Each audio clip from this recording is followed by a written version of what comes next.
Second లో మీ ముందుకు. చూస్తూనే ఉండండి నిరంతరం వార్త ప్రసారాలు.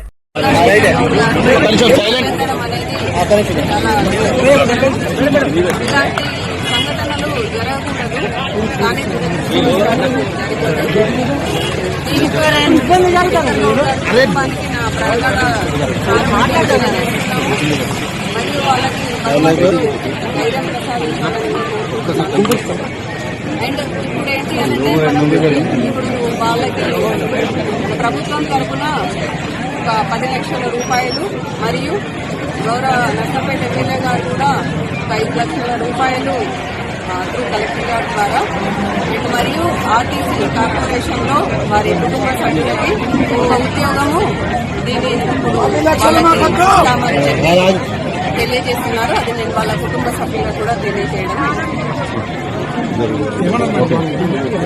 వాళ్ళు దాన్ని సమ్మతంగానే నాకు కనిపించింది.